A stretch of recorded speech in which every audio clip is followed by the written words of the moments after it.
Before the world took shape, before even time was born, there was only the vast, endless void. A silence so profound it seemed to echo in the fabric of nothingness. But in that boundless expanse, God the Creator desired creation, and so he spoke, and from his word came everything: light and darkness, space and time, order and chaos. It was through his breath that the angels were formed, beings of unimaginable beauty and power, crafted from pure essence, embodying his will and purpose. Lucifer was one of the first, a being whose very form was a reflection of divine perfection. His name, Lucifer, came from the Latin term lux ferre, meaning light-bringer or morning star. In those early days, the angels had no need for names, for their identities were written in the will of God. But Lucifer's name would forever be etched in the histories of heaven and earth. He was created to embody the light, the wisdom, and the majesty of the Creator. Lucifer was unlike any of the other angels. His wings, vast and shimmering, were a sight to behold. Each feather glistened like the finest gold, reflecting the divine radiance that flowed from the throne of God. His presence illuminated the heavens, casting a soft glow upon all creation. He was the most beautiful of the celestial beings, a creature of unimaginable grace and perfection. His body was sculpted with precision, his form a harmony of power and elegance. He stood as the brightest and most glorious of all, created to be God's chief servant, the one who would lead the heavenly hosts in the worship of the Almighty. His role was paramount. As the chief seraphim, Lucifer was entrusted with the highest duties in heaven. He was the administrator of light, guiding the celestial realm with divine knowledge. He stood at the very forefront of God's creation, a beacon of heavenly light, his voice the very music of the spheres. It was Lucifer's responsibility to lead the choirs of angels in the eternal song of praise that resonated throughout heaven. The sound of the celestial hymn, full of harmony and grace, was given life through him. As the morning star, Lucifer bore the responsibility of bringing order to the cosmos, shining the first light of day and spreading the divine illumination. There were no limits to Lucifer's power. He was created with intelligence beyond comprehension, his wisdom equal to the Creator's. He understood the will of God with a clarity that surpassed all others, and it was said that Lucifer could look into the heart of heaven itself and comprehend its deepest truths. The angels of heaven loved him, admired him, and he was the undisputed leader among them. In his presence, heaven was perfect, a reflection of divine will in every way. Yet perfection, as is often the case with creatures bound by divine will, is a double-edged sword. Lucifer, made in God's image and crafted with an extraordinary capacity for love, duty, and devotion, began to harbor a sense of isolation that even his vast understanding could not quench. Though his brilliance surpassed all others, there was something in him, something latent but growing, that caused a restlessness deep within his heart. Lucifer did not desire more power, not initially. What he felt in those first moments of awareness was a strange yearning, a desire for something beyond the role he had been given. The admiration of the other angels, the radiance of his form, and the harmony of his purpose, all were gifts beyond measure. Yet, as the eons passed, Lucifer found that even perfection could grow cold. And though his service was wrapped in glory and beauty, it was still service. He had been created to lead the heavenly choirs, to guide the hosts of heaven in their eternal devotion to God. But deep inside him, Lucifer began to wonder, why must I serve? He had everything, power, beauty, wisdom, but what if he could have more? What if, instead of being the vessel through which God's glory shone, he could share in that glory? What if he could ascend higher? Lucifer began to see the Creator not as a loving father, but as a figure whose throne stood in the way of his full potential. This was not a rebellion yet, not consciously, merely a question, an internal conflict. As Lucifer meditated on his purpose, the unspoken longing in his heart began to grow louder. He was not like the other angels, content to serve God in perfect harmony. No, he had been made greater, or so it seemed to him. He was created to reflect the brilliance of the Creator, yet he was still bound by the Creator's will. Why should he be bound at all? It was this thought, this question, that would eventually sow the seeds of rebellion in Lucifer's heart. He had been made to serve God, but what if his true destiny was to reign in the same manner as God, to hold dominion over creation rather than bow to it? The light that had once shone within Lucifer began to turn inward, and instead of illuminating the heavens, it began to shine upon himself. The desire for autonomy, the hunger for equality with the Creator, began to grow. At first, Lucifer did not act on these feelings. He was still the morning star, still the glorious leader of heaven's armies. But the seeds of pride had been planted, and with pride came a sense of entitlement, an entitlement that would slowly cloud his judgment, his love for God, and his loyalty to heaven. In his perfection, Lucifer began to ask himself, "Why must I serve in such a manner? Why should I continue to bow before the throne?" For the first time, Lucifer began to question the goodness of God's will. Was it truly just for one being to hold such unchallenged authority over all of creation? Was it right for Lucifer, who had been made in God's image, to remain second to anyone? This quiet conflict within him began to build, unseen by all except for Lucifer himself. He began to see his place in heaven not as an honor, but as a limitation. The other angels who adored him seemed so satisfied with their existence, so content to worship God without question. Lucifer's heart began to ache with the thought that perhaps there was more for him, more that he could achieve if he could break free of the divine order.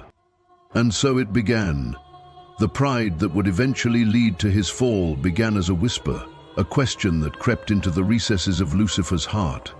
Why must I serve when I am the greatest among them all? This pride, subtle but powerful, began to infect his every thought. He began to compare himself to the other angels, and in his mind they were all mere shadows of his magnificence. They were loyal to God, yes, but they did not see the truth as he did. He was the true light. The others were mere reflections of his brilliance. He began to grow distant from his fellow angels, not out of malice, but because he could no longer bear the thought that they were content with their roles. He began to see himself not just as Lucifer, the morning star, but as something more. Lucifer, the rightful ruler of heaven. Lucifer, the one who should ascend. And so the seeds of rebellion grew.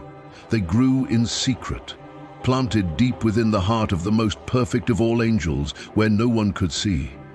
They were watered by the poison of pride, nurtured by the longing for freedom and autonomy. Lucifer, though still basking in the radiance of his creation, had begun to turn inward, and in doing so, he had begun to reject the very thing that had made him perfect, his purpose in God's divine plan.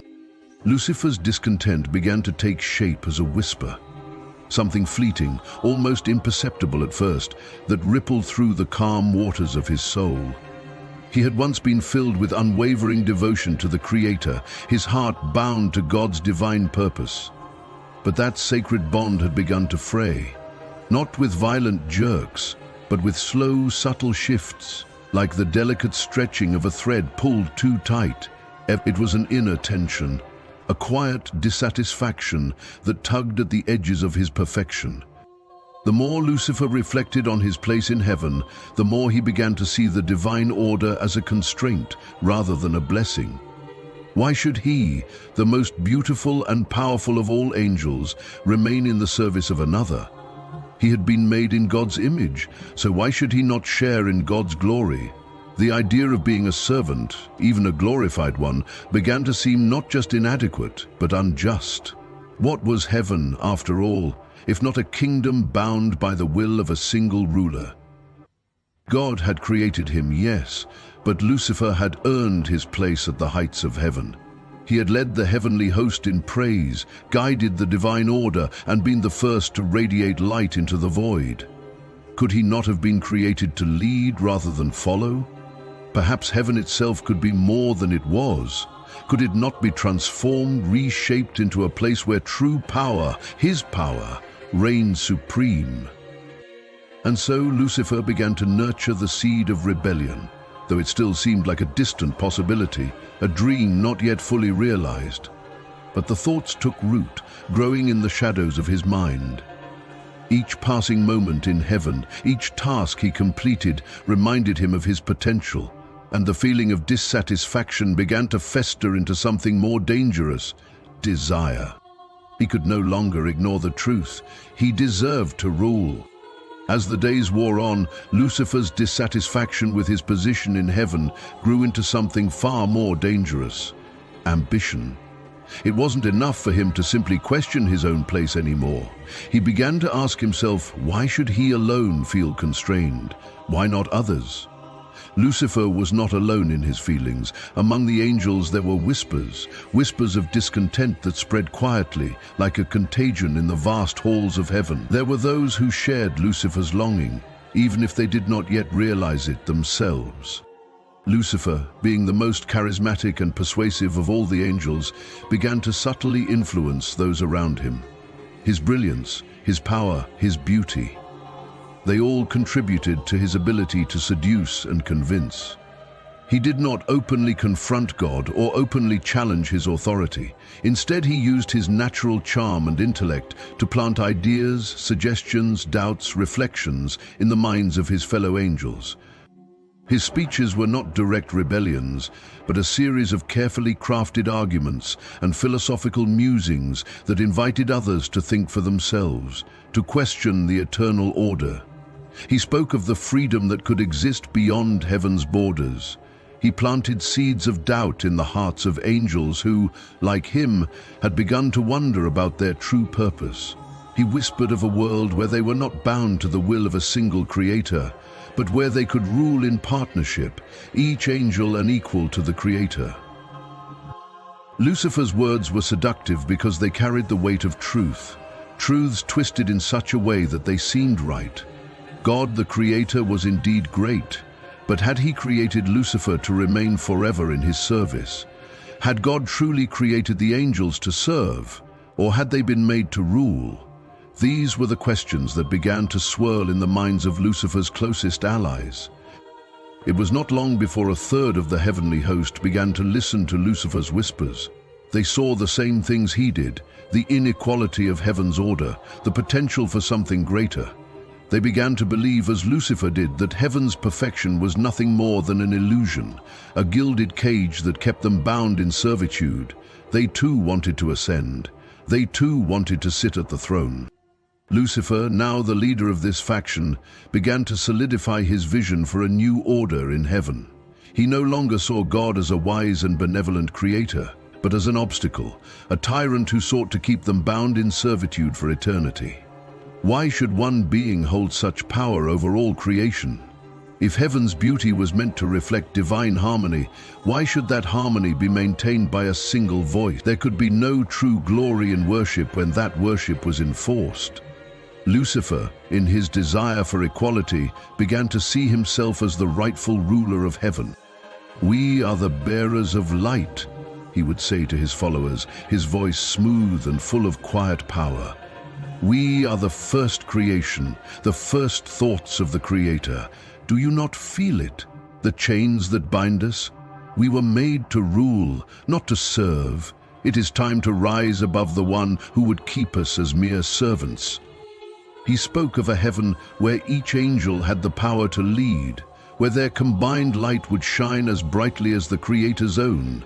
It was an alluring vision, one that seemed to promise freedom, but what it really promised was something far more dangerous: the end of God's absolute sovereignty and the ascendancy of Lucifer's will. As Lucifer continued to share his thoughts, the number of angels who sided with him grew. Azazel, one of the highest ranking of the fallen angels, was one of the first to join Lucifer's cause. His hunger for knowledge, his discontent with the status quo, mirrored Lucifer's own. Azazel was an intellect, a philosopher, and he understood that Lucifer's words were not just rebellion, they were a new philosophy, one that would free the angels from their servitude. But even as the ranks of Lucifer's followers swelled, the angels who remained loyal to God began to sense the shift. The harmony of heaven was slowly being replaced by a strange dissonance, a suspicion that something was deeply wrong. Yet, Lucifer's influence was growing, and he continued to weave his vision of a new order. Heaven, as it was, would be torn apart, not with physical violence, but with the subtle power of ambition and pride. The day came when Lucifer, emboldened by the support of his followers, made his move. He could no longer keep his dissatisfaction a quiet murmur. It had become a roar in his soul, an insatiable hunger for power and sovereignty.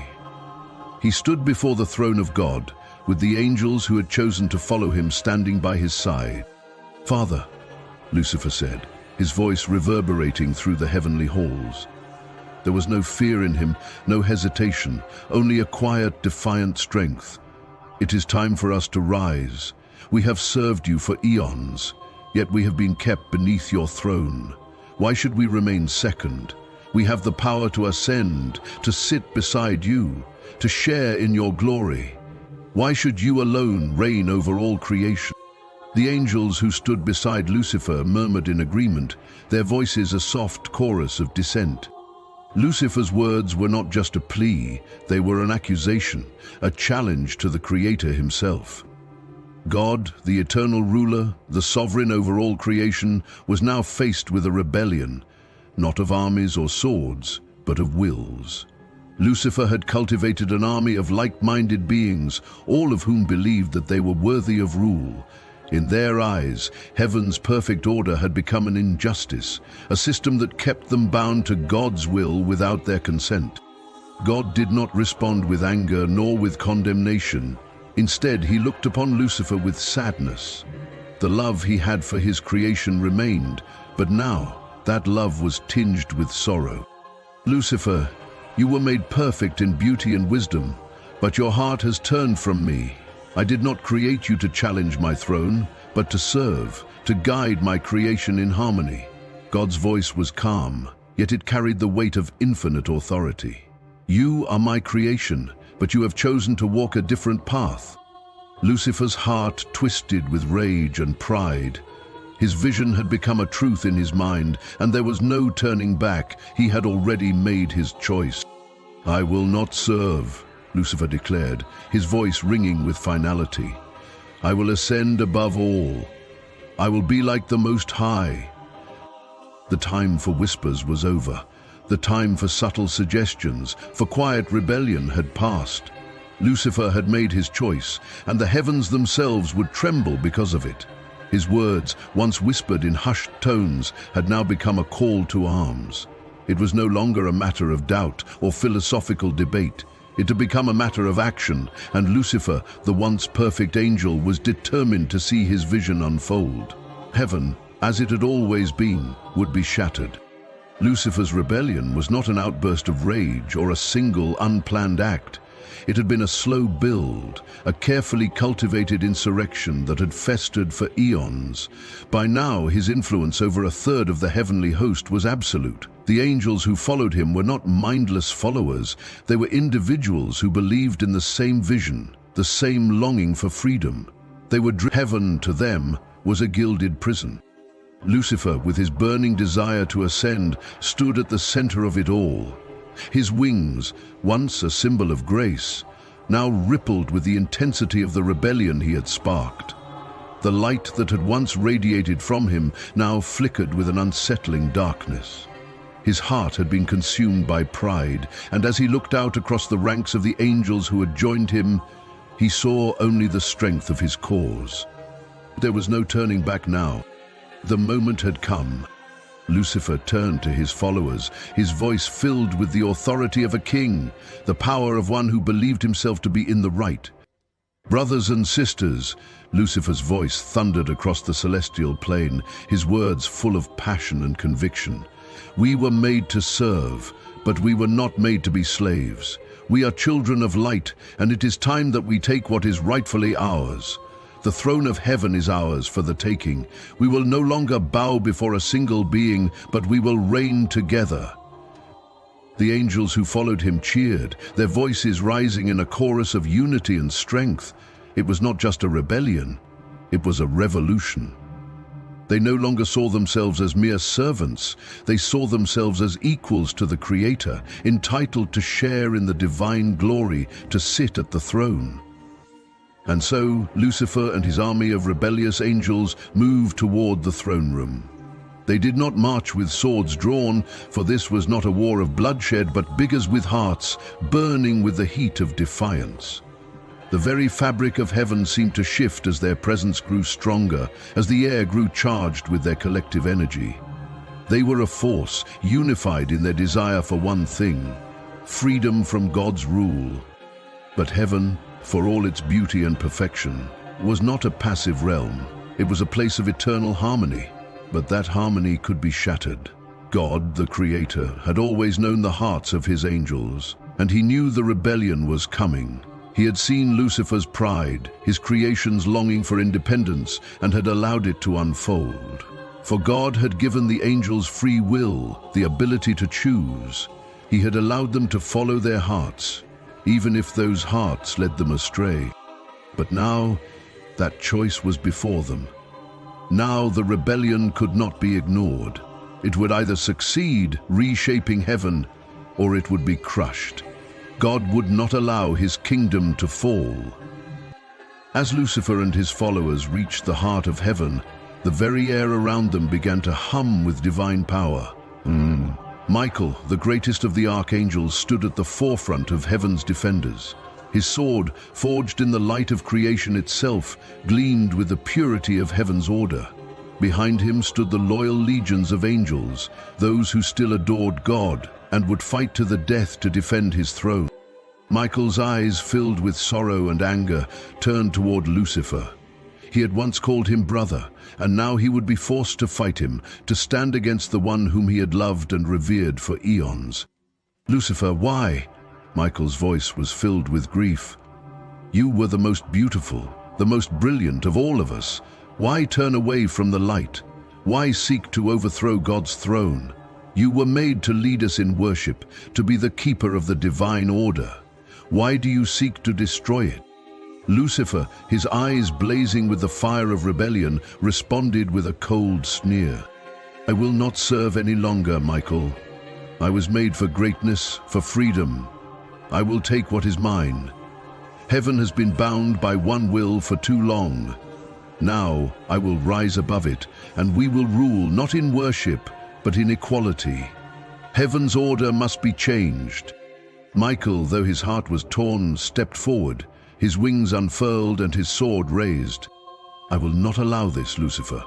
His voice was firm, resolute. "You cannot defy the Creator and expect no consequences." The battle that ensued was not just one of weapons, but of ideals, of light against darkness, of order against chaos. The angels who followed Lucifer clashed with those who remained loyal to God. Each strike of sword, each flap of wing, was a battle between the forces of rebellion and the forces of divine will. The sky above heaven split with lightning, and the very heavens seemed to quake beneath the force of their conflict. Lucifer himself was a force to be reckoned with, his wings beating with power and fury. His once gleaming form was now tainted by his ambition, yet he moved with unmatched grace, leading his followers with a fierce determination. The flames of pride burned in his heart, propelling him forward, and he fought not just for power, but for freedom from God's rule. But heaven's defenders, led by Michael, were fierce and unyielding. The forces of light pushed back the rebellion, their swords cutting through the air with divine precision. Michael and Lucifer, once brothers, now fought on opposite sides, their swords clashing in the heart of the battle. "You cannot win, Lucifer," Michael cried, his voice filled with sorrow. "Heaven will never fall." Lucifer, his face twisted with rage, swung his sword with all his might. "I will not be bound any longer," he shouted. "Better to reign in hell than serve in heaven." And with that declaration, the fate of heaven was sealed. Despite Lucifer's strength, despite his passion, heaven was stronger, Michael's will was unbreakable, and the loyalty of the heavenly host could not be swayed by Lucifer's rebellion. The battle reached its climax when Michael, with the full might of heaven behind him, struck Lucifer down. With a final, heartbreaking clash of their swords, Lucifer was defeated. But the victory did not come without great cost. Lucifer, along with those who had followed him, was cast down from heaven. The great expanse of the celestial realm seemed to shudder as Lucifer and his fallen angels were hurled from the divine light, cast into the abyss. The war was over, but heaven would never be the same. The rebellion had left its scars. Lucifer, once the most radiant and beautiful of all angels, was now nothing more than a shadow of his former self. His wings, once glorious and full of light, were now torn and burned. His beauty had been stripped away, and his heart, once pure, was now consumed by pride, anger, and regret. His fall was not just physical, it was spiritual.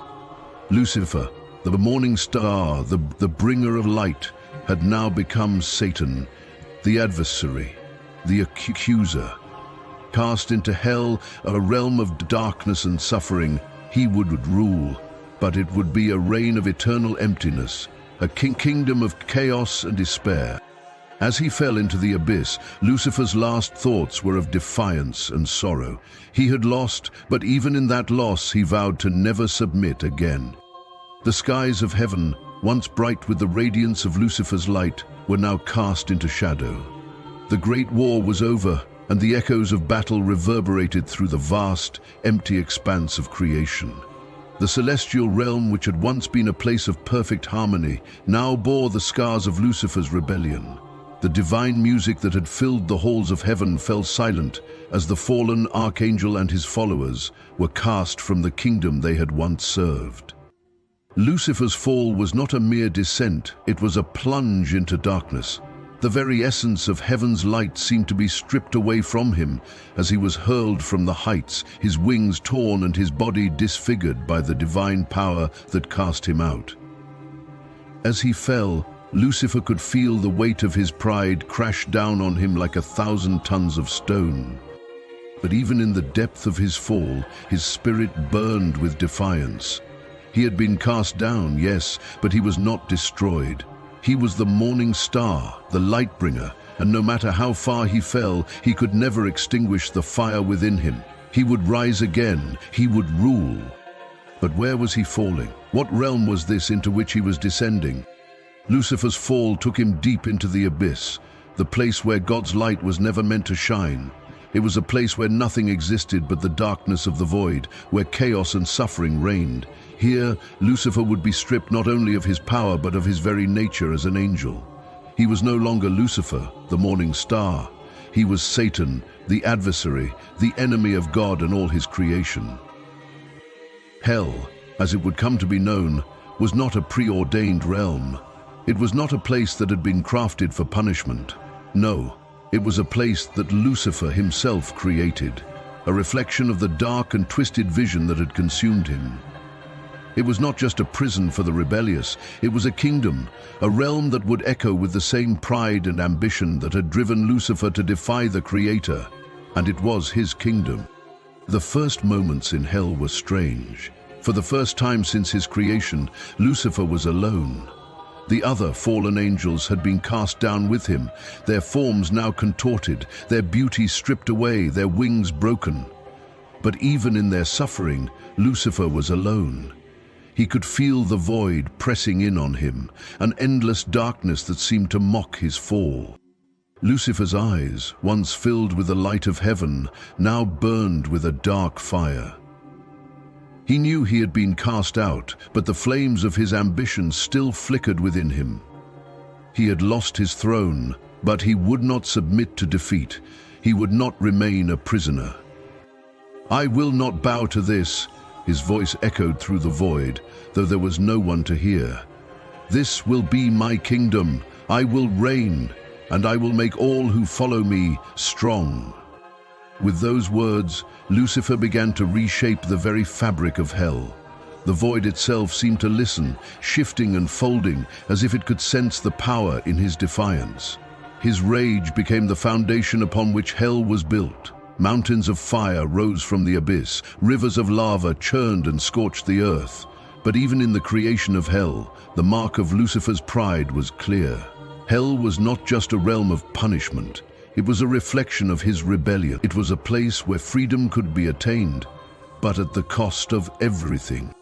Lucifer's followers, those angels who had joined him in his rebellion, slowly came to gather around him.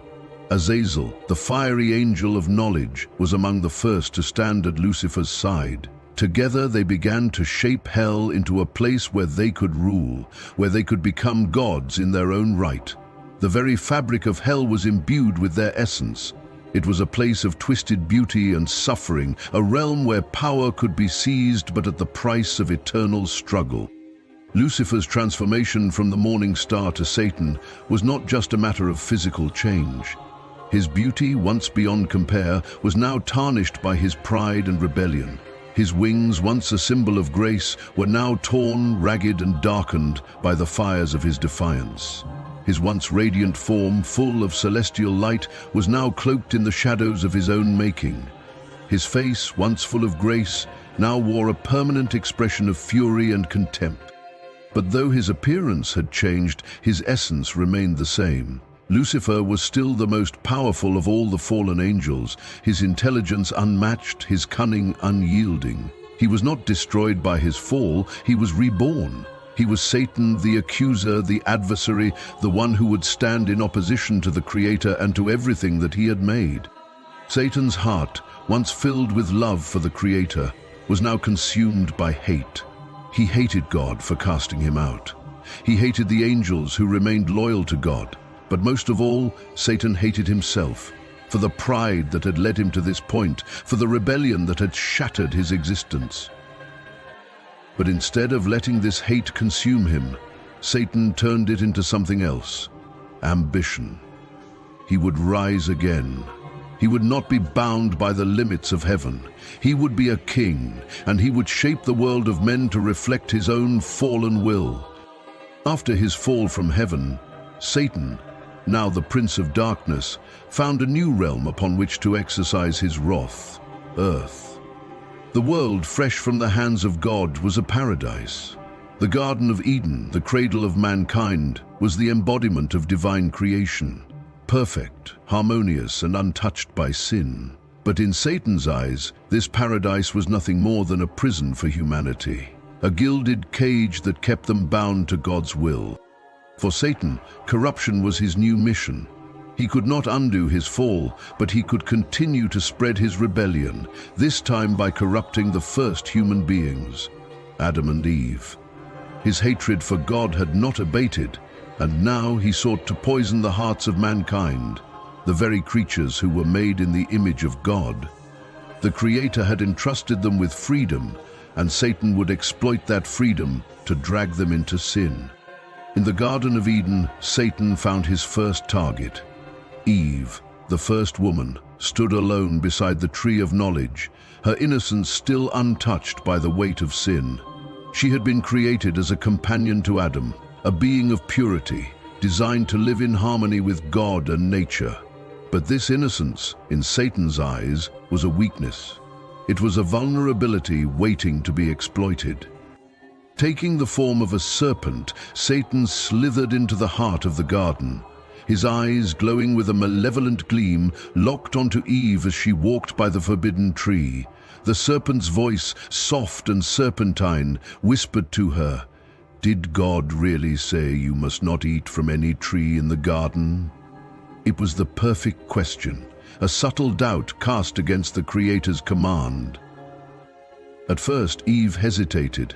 She had known God's command, not to eat the fruit from the tree of knowledge, for it would bring death. She answered the serpent, explaining that God had given them all the fruits of the garden except that one, for it would bring knowledge of good and evil. But Satan, with his cunning and sly manipulation, seized the moment. He twisted God's words, distorting truth into a lie, promising Eve something more than what she already had: freedom. "You will not certainly die," Satan hissed, "for God knows that when you eat from it, your eyes will be opened and you will be like God, knowing good and evil." The promise of knowledge was irresistible to Eve. The idea of becoming like God, of knowing good and evil, the very things that gave her free will, was too alluring to ignore. The seed of doubt that Satan planted had blossomed in her heart, and with it, her will was swayed. She ate the fruit. Eve took the fruit from the tree, and with the trembling hands she ate. But the true tragedy came when she handed it to Adam, her companion, and he ate as well. It was not just Eve who fell, it was humanity. The very first act of disobedience against God had now taken place, and with it the world was forever changed. The fall of man had begun. Immediately the consequences of their sin became evident. Their eyes were opened, but it was not the enlightenment they had hoped for, it was the corruption of knowledge. An awareness of their own nakedness, of their sin, of the gulf now between them and God. Shame and guilt replaced their innocence, and they hid from each other and from God. God, who had walked with Adam and Eve in the garden, called out to them. The fellowship that had once been pure and untainted was now broken. Sin had entered the world, and with it came death, suffering, and separation from the Creator. Satan, watching from the shadows, knew the truth. His first act of corruption had been a success. Humanity had fallen. The temptation of Adam and Eve was just the beginning.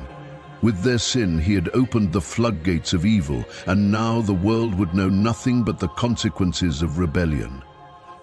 Though Satan had succeeded in his first temptation, his work was far from over. Adam and Eve, now aware of their sin, were cast out of the Garden of Eden, sent into a world filled with suffering, toil, and death.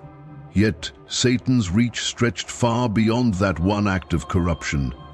His influence would spread like a dark shadow over the entirety of mankind. Cain and Abel, the children of Adam and Eve, became the next victims of Satan's manipulation. The jealousy that rose in Cain's heart was not his alone. It was the seed of anger and pride that Satan had long cultivated in the hearts of men. Cain, consumed by jealousy and pride, murdered his brother Abel, and with that first act of fratricide, the curse of sin spread further, infecting humanity. Satan had planted the seeds of sin in the world, but the harvest was far more devastating than he could have ever imagined. Humanity, which had once been pure and innocent, now lived under the shadow of sin. The corruption of mankind was not limited to Adam and Eve, nor to the murder of Abel. It spread through every generation, growing darker with each passing year. As the centuries passed, Satan continued to manipulate the hearts of mankind. The world that God had created was now filled with violence, idolatry, and sin. In the days of Noah, Satan worked to corrupt humanity to such an extent that God saw fit to destroy the world with a flood, saving only Noah and his family. But even after the flood, Satan's influence did not cease. Idolatry and corruption continued to spread, and Satan's whispers echoed in the hearts of kings, warriors, and rulers. In the story of King David, Satan's influence was once again felt. The great king, a man after God's own heart, was tempted into sin when he gazed upon Bathsheba, the wife of Uriah, and coveted her beauty. His adultery with her and the murder of Uriah marked a low point in his reign. But even David, whom God loved, was not immune to Satan's temptation. But Satan did not stop there. His influence extended to nations, kingdoms, and rulers throughout the ages. He sought to turn kings into tyrants and peaceful nations into war-torn battlefields. Rome, with its bloodlust and violence, became a breeding ground for Satan's works, as did every empire that sought power at the expense of righteousness. And yet, Satan's greatest temptation, his most personal and direct assault, came when Jesus Christ, the Son of God, entered the world. Satan knew that the Messiah was the one who would undo all that he had done. The Christ, the Savior, would be the one to crush Satan's head, to bring redemption to mankind. So, in an act of unparalleled defiance, Satan himself took on the role of tempter once more. In the desert, after Jesus had fasted for 40 days, Satan approached him. His form was not the serpent of Eden, but the prince of darkness, a being full of malice and cunning. He came to Jesus not as an adversary in battle, but as a seducer, offering Jesus the kingdoms of the world in exchange for worship. "If you are the Son of God," Satan hissed, "command these stones to become bread." Jesus, weakened by hunger but resolute in his mission, answered, "Man shall not live on bread alone, but on every word that comes from the mouth of God." Satan tried again, tempting Jesus to prove his power by throwing himself from the temple to see if angels would save him. Jesus replied, "It is written, 'Do not put the Lord your God to the test.'" Finally, Satan offered Jesus all the kingdoms of the world, promising them to him if he would worship him. Jesus' response was clear, "Away from me, Satan, for it is written, 'Worship the Lord your God and serve him only.'" Satan, frustrated and enraged, left Jesus. His ultimate temptation had failed, but Satan's work was far from over. He would continue to work through the hearts of men, using pride, ambition, and desire to keep them in sin. Satan would never give up. His pride had cost him heaven, but it would not cost him his will to corrupt. He would continue his eternal struggle against God's kingdom, knowing that he could never win, but hoping at least to drag as many souls down with him as he could. Satan's tactics were not those of brute force. He was too cunning, too patient for that. His weapon was temptation, and he wielded it with terrifying precision. He knew the hearts of men, the weaknesses of their desires, and he preyed upon them mercilessly. From the very first sin in the Garden of Eden to the countless acts of rebellion that followed, Satan's influence spread like a poison through the human race. The same can be said of many other pagan rulers throughout history. Whether in Babylon, Rome, or other empires, Satan worked tirelessly to sway those in power. Nebuchadnezzar of Babylon, who defied God and demanded worship of his golden statue, became a prime example of how Satan could corrupt the pride of kings. Judas Iscariot, one of Jesus' disciples, was another example of Satan's influence. His betrayal of Christ was a culmination of Satan's work to turn a man of faith into an instrument of destruction. As the Gospel of Luke 22 verse 3 states, "Then Satan entered Judas, called Iscariot, one of the 12. But Satan did not limit his influence to just political figures. His reach extended into families, tribes, and individual hearts. Throughout the pages of history, the corruption of mankind through sin mirrored his ongoing war against the divine order. He strove to turn God's blessed creation into a kingdom of suffering, destruction, and despair. Though Satan was defeated by Christ on the cross, his influence did not end there.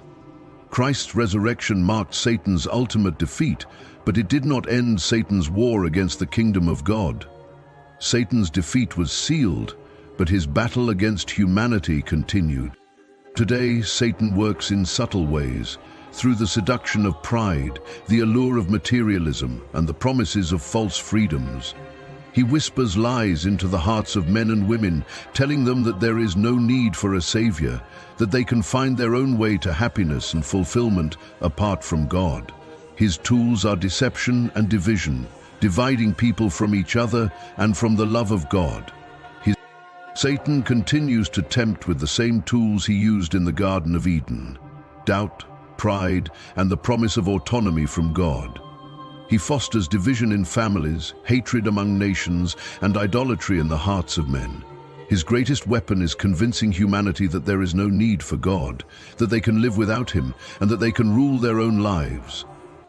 Satan's influence is most evident in the ways humanity has turned away from truth. Whether through the rejection of moral absolutes, the glorification of selfishness, or the rise of secularism and relativism. The spiritual battles continue, not in the open war of angels and demons, but in the hearts of men and women. Satan's influence over the world is hidden, but it is no less real. Though Satan's influence continues to plague the world, there is a final judgment that awaits him. In the end, Satan's power will be destroyed. The Bible speaks of a time when he will be cast into the lake of fire, a final end to his rebellion and influence. In the book of Revelation 20:10, it is written, "And the devil who deceived them was thrown into the lake of burning sulfur, where the beast and the false prophet had been thrown. They will be tormented day and night forever and ever." Satan's rebellion will end, and with it his influence over humanity will cease. The eternal struggle between light and darkness will reach its conclusion, and Satan will be no more. God's kingdom will be fully restored, and sin and death will be no more.